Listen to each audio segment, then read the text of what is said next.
네, 우리 여성분들 옷을 참 좋아합니다. 그죠? 맨날 하는 말이 입을 옷 없다라는 얘기입니다. 제가 보기에는 맨날 옷 사는데 맨날 입을 옷 없다 그래요. 우리 딸아이가 고2인데 주일날 교회 갈 때마다 매주 다른 옷을 입어야 한다라고 말하는데 저는 지금도 이해가 안 되고 있습니다. 왜 그래야 되는지. 제 남동생이 하나 있는데 옷을 무척 좋아합니다. 그래서 지금 인터넷 의류 쇼핑몰 사업을 하고 있습니다. 제 동생은 어릴 적부터 저한테 옷 물려 입는 거 죽도록 싫어했습니다. 그리고 자기는 앞으로 어른이 되면 한 방 전체를 드레스룸으로 그냥 확 꾸미겠다라고 늘 말하곤 했는데 저는 그런 꿈 자체부터 이해가 안 됐었습니다. 저는 옷에 별로 관심이 없는 사람이거든요. 감수성 예민한 청소년기 때에도 저는 그냥 우리 아버지 바지 입고 다니고, 그죠? 그때도 그냥 뭐 요즘 애들 축구도 안 입는 넓은 통, 일명 김정은 바지 입고 다니고 막 그랬습니다. 저는 늘 옷은 껍데기일 뿐이다. 뭐 이런 말만 좋아하고 군자는 옷차림에 대해 부끄러워하지 않는다. 뭐 이런 말만 좋아하고 옷이 날개다라는 말은 별로 이게 생각을 안 했는데 근래에 들어서 조금 이제 옷이 날개다라는 말도 제가 좀 이해를 하게 됐습니다. 사실 옷이 중요하긴 중요하더라고요. 뭐 그렇게 비싼 명품 옷, 고급 옷 아니더라도 옷을 어떻게 입느냐에 따라서 그 사람을 잘 표현해 줄 수 있는 그런 수단이 되고, 그래서 근래에는 저도 절대 김정은 바지 이제 안 입습니다. 옛날에는 정말 옷이 이 신분을 의미했습니다. 미천한 사람이 절대 이 귀한 신분의 옷을 함부로 입어서도 안 되고, 또 반대로 귀한 신분의 사람이 미천한 옷을 입지도 않았습니다. 그리고 계급 직책에 따라서 정해진 색깔의 옷을 구분해서 입기도 했습니다. 자, 여기서 문제 하나 내겠습니다. 자, 그렇다면 신약 성경 시대에 제일 귀한 옷의 색깔은 무엇일까요? 그렇죠. 눈치가 있죠, 그죠? 오늘 본문을 읽으신 분은 다 답이 나오게 돼 있죠. 자주색입니다, 자주색. 그 당시에는 자주색 옷이 제일 귀한 옷, 비싼 옷이었습니다. 여러분, 자주색은 이 보라색 계열인데 참 이게 오묘한 색깔입니다. 따뜻하면서도 차가운 색깔이 보라색이고요. 그리고 또 이 가시광선에 의해서 우리가 눈으로 볼 수 있는 마지막 색깔이 보라색이랍니다. 이게 좀 쉽게 말하면 눈에 보이는 영역과 눈에 보이지 않는 영역의 경계선상에 있는 색깔이 이 보라색이라는 것이죠. 참 묘한 색이라는 겁니다. 그래서 옛날부터 이 자주색 옷은 왕족이나 귀족 그리고 아주 부유한 사람들만 그런 입는 값비싼 옷이었습니다. 특히 로마 제국 시대에는 이 보라색을 황제를 상징하는 색깔로 정했습니다. 그래서 황제들이 주로 그 색깔의 옷을 입었고요.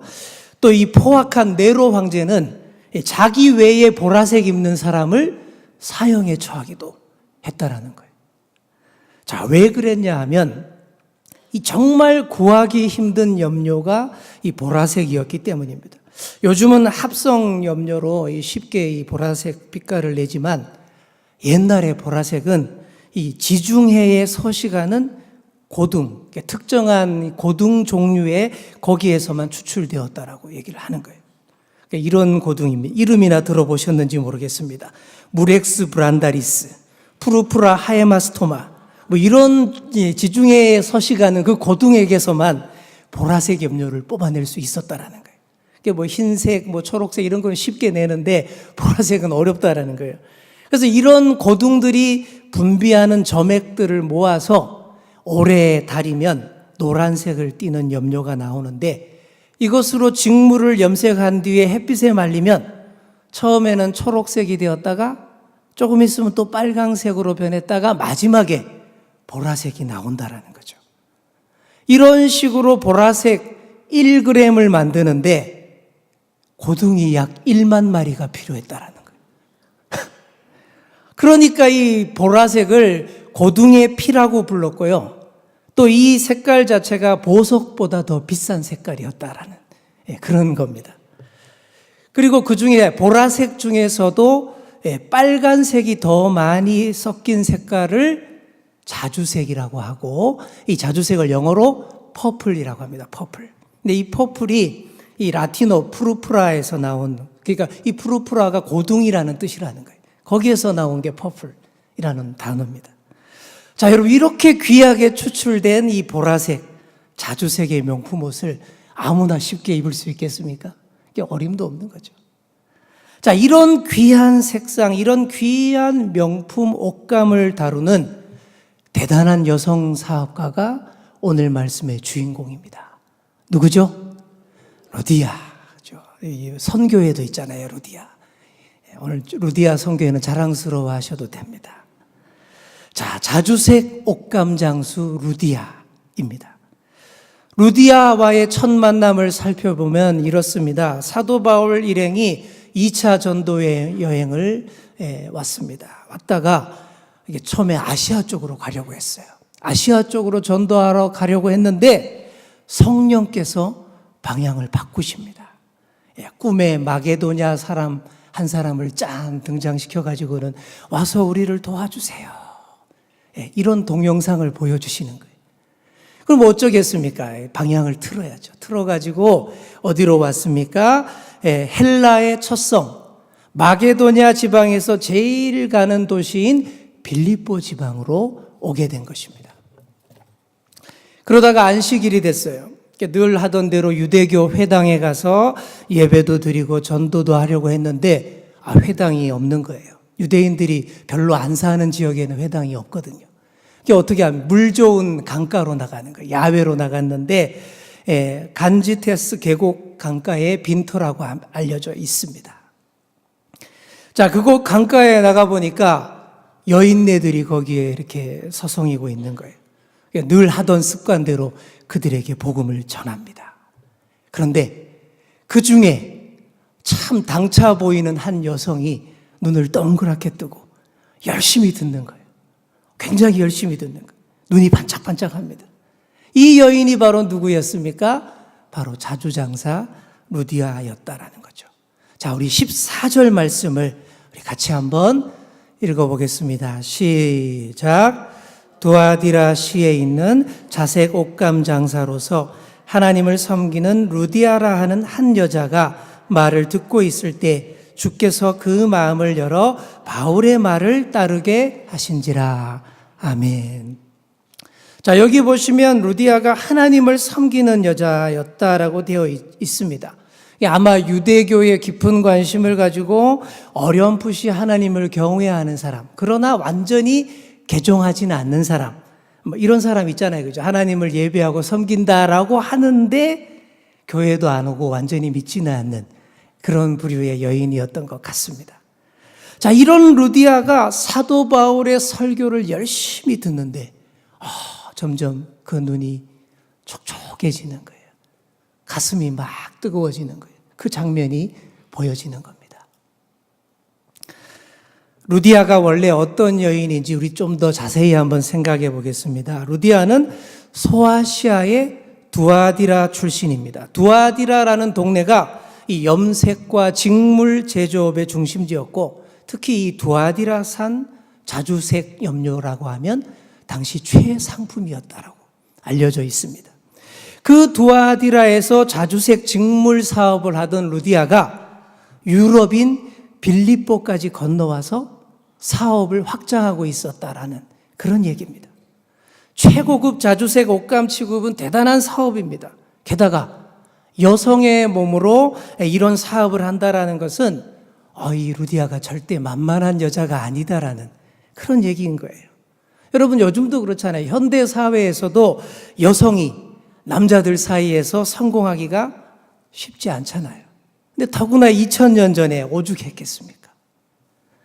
요즘도 그런 얘기들 많이 들리더라고요. 요즘도 직장 내 여성 차별이 심하다, 그런 얘기들 합니다. 이런 얘기가 있어요. 남자 책상 위에 가족 사진이 딱 올려져 있으면 그런답니다. 참 자상한 가장이구나. 그런데 여성 그 직장인 책상 위에 가족 사진이 있으면 직장보다 가족이 우선이라 이거지? 이런다라는 거죠. 남자가 잠시 자리를 비우면 뭐라 그럽니까? 회의에 참석 중일 거야. 근데 여자가 자리를 비우면 이봐 또 화장 고치러 갔네? 차 마시러 갔네? 이런다라는 거예요. 또 남자가 직장 상사와 점심 식사를 같이 하면 출세하겠는데? 이러는데. 근데 여자가 남자 직장 상사와 식사를 같이 하면 깊은 관계임에 틀림없어. 이런다라는 거죠. 자, 여러분, 요즘도 이런데 2000년 전에 참 이 루디아가 얼마나 힘들었겠어요. 이 여인 루디아 정말 많이 힘들었을 겁니다. 본문에는 안 나와 있지만 상상이 돼요. 왕족, 귀족, 부유층 상대하는 여성 사업가로서 얼마나 피나는 노력과 눈물과 고통이 있었겠습니까? 부유층을 상대하는 사업가들 목표가 뭐겠습니까? 자기도 그 부유층에 들어가는 거, 그게 목표가 아니겠습니까? 루디아 역시 그랬을 거예요. 정말 성공해서 자기가 취급하는 그 자주색 옷, 정말 자기가 그 자주색 옷의 주인공이 되고 싶었을 거예요.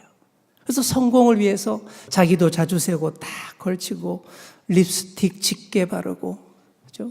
빛내서 좋은 마차 타고 다니면서 왕실 공주들 만나러 다니고 장관 부인들 만나고 다녔을 겁니다. 그죠? 찾아다니면서 로비하고 추석 선물이에요, 신상이에요, 사모님 갖다 주세요, 호호호. 그죠? 그랬을 거 아니에요, 그죠? 어머, 너무 잘 어울리신다, 딱 많이 모시네, 호호호. 그죠? 이랬을 거 아닙니까, 그죠? 억지 웃음 지으면서 그렇게 다녔을 거예요. 안 봐도 선하지 않습니까? 자기 관리 철저히 하고 온갖 미용 시술도 다 받으면서 사업을 확장했을 거예요. 그런데 그렇게 미를 추구하는데도 별로 아름답지 않은 거예요. 그렇게 웃고 다니는데 별로 행복하지 않은 거예요. 혼자 있을 때 계속 눈물이 주룩주룩 나는 겁니다. 자주색 옷 걸쳤는데 고귀함이 안 느껴져요. 허무하기만 합니다. 잘 되고 있는데 왜 허무할까요? 아름다운데 왜 아름다움이 빛나지 않겠습니까? 이렇게 자주색 옷감에 휘감겨서 고단한 어깨로 다니던 루디아, 드디어 운명의 그날 간지테스 강가로 나갔습니다. 거기서 설교하는 바울 일행을 만납니다. 한 번도 들어보지 못했던 말들을 막 전해주는데 이상하게 자꾸 안테나가 세워지는 거예요. 귀가 쫑긋해집니다. 가슴이 자꾸 뜨거워지는 겁니다. 눈물이 막 나도 모르게 흘러내립니다. 왜 그랬겠어요? 주님의 말씀이, 주님의 성령이 그 마음의 문을 활짝 열어 제낀 줄 믿습니다. 그 강가에서 뭐 놀라운 기적, 놀라운 표적 이런 거 없었어요. 그저 흘러가는 간지테스 강물처럼 말씀이 그 가슴 속으로 잔잔히 흘러들었을 뿐인데, 그런데 그 잔잔한 말씀이 그 여인의 마음을 적시고 넘치게 한 것입니다. 하나님 말씀이 가슴을 사로잡고 인격을 사로잡고 삶을 사로잡아 버렸습니다. 그랬더니 어떻게 됩니까? 그 무겁던 자주색 의상이 어깨에서 스르르 흘러내립니다. 전혀 새로운 옷으로 갈아입게 됩니다. 여러분, 어떤 옷이겠습니까? 우리 15절 말씀을 우리 같이 함께 봉독하시겠습니다. 시작. 그와 그 집이 다 세례를 받고 우리에게 청하여 이르되 만일 나를 주 믿는 자로 알거든 내 집에 들어와 유하라 하고 강권하여 머물게 하니라. 아멘. 하나님 말씀을 듣고 회심한 루디아가 그 회심의 증표로 세례를 받습니다. 그런데 자신만 받은 게 아니에요. 그와 그 집이 다 받았다라고 되어 있습니다. 그의 가족들, 직원들, 식솔들, 하인들까지 다 전도해서 세례를 받게 했다라는 것입니다. 여러분, 세례가 뭡니까? 죄 씻음을 받고 옛사람이 죽고 새 삶으로 거듭나는 게 세례지 않습니까? 좀 더 다르게 표현하자면 예수 그리스도와 하나 되는 것.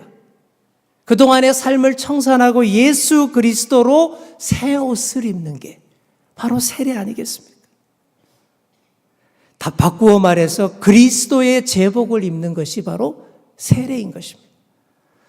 제복을 입는 그런 직업들 많이 있죠. 경찰, 의사, 군인, 간호사, 제복 입습니다.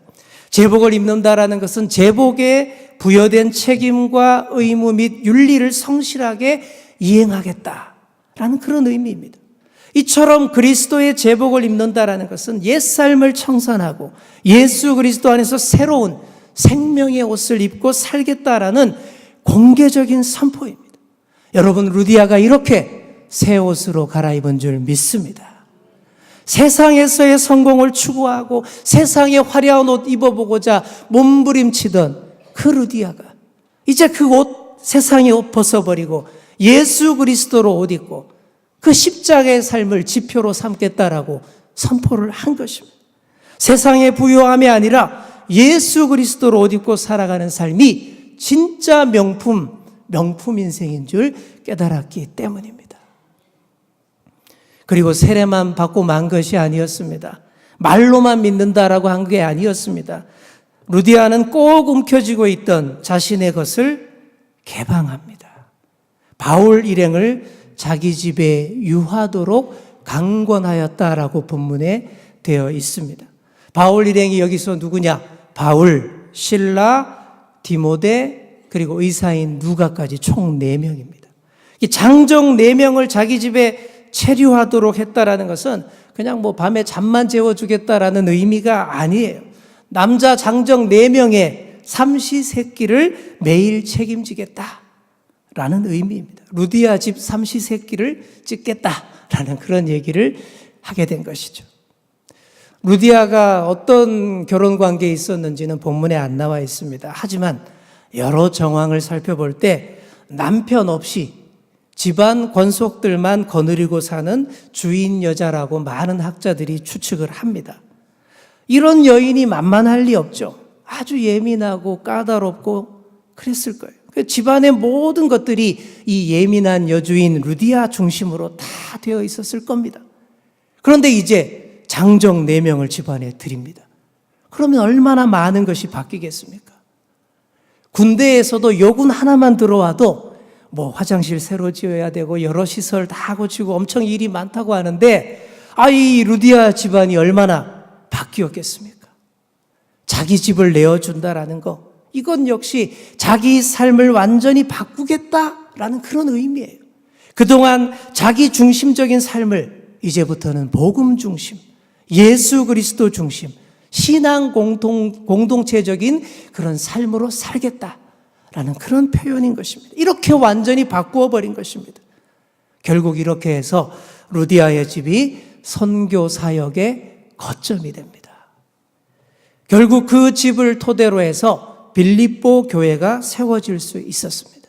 교회가 세워지고 중요한 이방 선교의 중심지 역할을 감당했던 빌립보 교회가 이렇게 시작이 되었다라는 그런 얘기입니다.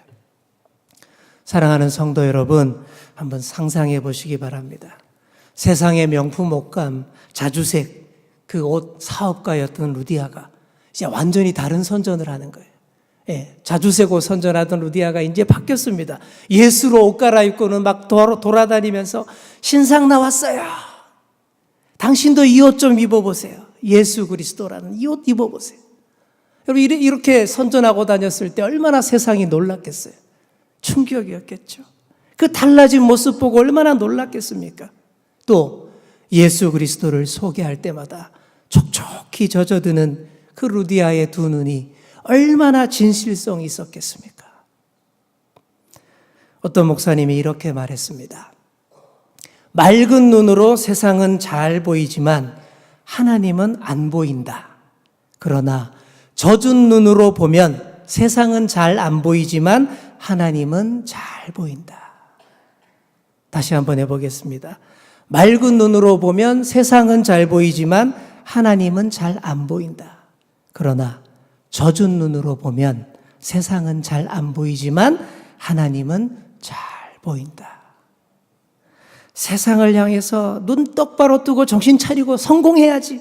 그런 시선으로 정확하게 세상을 똑바로 보고 시세도 잘 파악하고 세상을 속속들이 다 잘 보고 다닌다 해도 오히려 그럴수록 주님은 잘 안 보일 수가 있습니다. 그런데 말씀과 기도로 촉촉하게 젖은 그런 눈으로 바라보고 산다면 비록 세상은 희미하게 잘 안 보일지 몰라도 그때 우리 주님이 더 잘 보이는 줄 믿습니다. 이게 진짜 명품 옷 입은 명품 인생의 모습이 바로 이런 거예요. 어떤 여성이 들고 다니는 물건이 진짜 명품인지 아닌지 구별하는 구별법이 있답니다. 그죠? 어떤 가방이 진짜 명품이냐 아니냐 어떻게 여러분 다 아시죠, 그죠? 예, 진짜 그렇게 구분한대요. 예, 가방을 딱 들고 가는데 갑자기 비가 막 와요. 그때 그 가방을 우산 삼아서 막 쓰고 다니면 그건 짝퉁입니다. 절대 진짜일 수가 없죠. 근데 반대로 가방을 들고 가는데 비가 막 오는데 그쵸? 그 옷을 자기 품으로 싹 감싸 안고 자기는 비를 다 맞으면서 뛰어가면 그건 진짜 명품 가방이다 라는 그런 얘기를 들었습니다. 무슨 말입니까? 한마디로 어떤 것보다 더 소중히 다루는 것, 그게 명품이라는 얘기입니다. 그렇다면 성도 여러분, 뭐가 우리에게 명품이겠습니까? 우리 예수 그리스도, 우리의 복음이 명품인 줄 믿습니다. 그래서 우리가 다 예수 그리스도로 옷 입은 거 아닙니까? 여러분 이미 다들 명품 입고 있으신 줄 믿습니다. 명품 옷은 이미 걸쳤으니 이제 중요한 것은 뭡니까? 명품 인생을 사는 것입니다. 변화된 루디아처럼 살아야 그게 진짜 명품 인생입니다. 명품 옷 입었다고 백날 말로만 해서는 소용없어요. 명품 인격, 명품 삶이 보여야 된다는 것입니다. 내 삶 자체부터 복음이 되게 해야 합니다. 세상의 화려함을 추구하는 세상 사람들 앞에서 예수 그리스도로 갈아입은 진짜 행복해 보이는 나의 이 명품 인생을 보여주시는 그런 여러분 되시기 바랍니다. 그리고 날마다 명품 인격을 공급해 주시는 우리 성령님께 의지하시기 바랍니다. 그 힘에 의지하여서 명품 인생으로 살아가시는 그런 저와 여러분 다 되시기를 소망합니다. 이제 말씀을 맺습니다. 오늘 루디아의 인생 역전 드라마를 소개했습니다. 세상의 화려한 자주색 옷을 추구하며 살던 그 루디아가 예수 그리스도를 만났습니다.